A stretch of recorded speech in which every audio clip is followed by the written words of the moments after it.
प्रिय भावकों, जय श्री कृष्ण।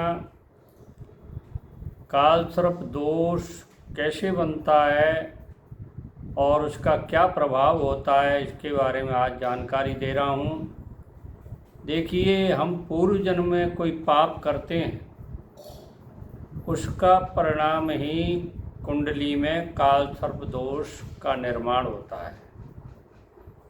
यानी पूर्व जन्म में जो आपने काम किए हैं, उनका परिणाम ही कुंडली में प्रदर्शित होता है। चाहे वो काल सर्प दोष हो, चाहे शुभ दोष हो, या कोई और भी योग हो, तो वो पूर्व जन्म के कारण हमको मिलते हैं। काल सर्प दोष का सर्वाधिक प्रभाव किसके ऊपर पड़ता है?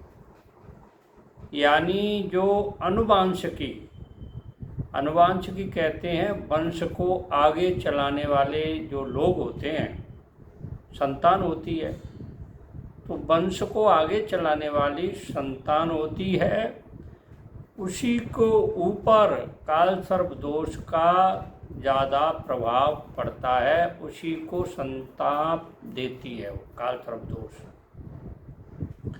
यानी संतान पर प्रभाव पड़ता है।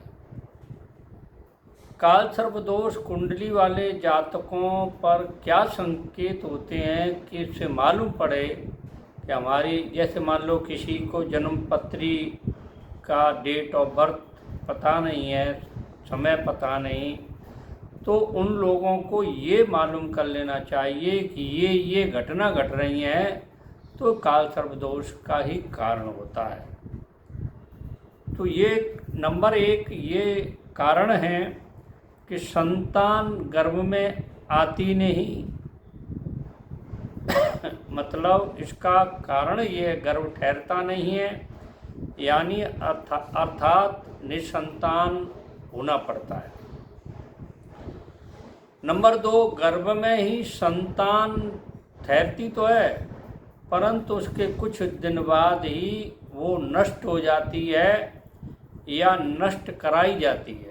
डॉक्टर कहते हैं कि भाई इसको निकालना जरूरी है, तो निकालना पड़ता है। संतान जन्म तो लेती है, परंतु कुछ समय के बाद उसकी मृत्यु हो जाती है। ये भी काल सर्प दोष का प्रभाव है। यदि जीवित रहे संतान तो अपंग होगी, मेंटली रिटार्डेड होगी, विशेष बालक जिसको कहते हैं, पागल जो होंगे, दिमाग से बिल्कुल लाचार, शरीर से बिल्कुल कमज़ोर, उद्दंड, या माता पिता को कष्ट दिलाने वाली संतान होगी। ये भी काल सर्प दोष का ही प्रभाव है।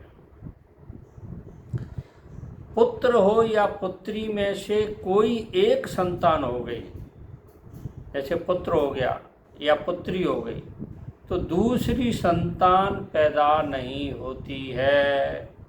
कई लोग इस तरह के मामले होते हैं उनके कि एक संतान हो गई पर कुछ हुआ ही नहीं, तो ये भी काल सर्प दोष का कारण होता है।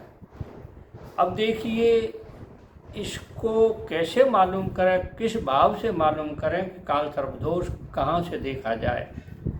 तो देखिए, संतान का जो कुंडली में भाव है वो 5वां भाव है, लगन से 5वां, संख्या 5 नहीं, लगन से 5वां भाव है। उस भाव में कौन सा ग्रह बैठा है? राहु केतु बैठे हैं, या कोई और पाप ग्रह बैठा है, या कोई शत्रु क्षेत्री होके बैठा है, और ये मालूम किया जाता है कि 5म भाव का जो स्वामी है, अधिपति है, वो कैसी स्थिति में बैठा है, इससे भी संतान के ऊपर क्या प्रभाव पड़ेगा इस ग्रह का, काल सर्प दोष का। तो देखिए, ये कई तरह के दोष होते हैं जो कुंडली में होते हैं। मैं उनकी आपको सतत जानकारी देता रहूँगा। देखिए, आप ज्योतिष सीख लीजिए, मेरे इस चैनल को देखते रहिए और आप अच्छे ज्योतिषी बन जाएंगे। मेरी ये शुभकामना है आपके लिए क्योंकि मैं आपको बड़ी अच्छी बातें ढूंढ ढूंढ करके प्रस्तुत कर रहा हूँ, जिसके कारण आपके पास ये जानकारी पहुँचे। तो इसलिए मेरे चैनल को सब्सक्राइब करें, लाइक करें, शेयर करें। जय श्री कृष्ण।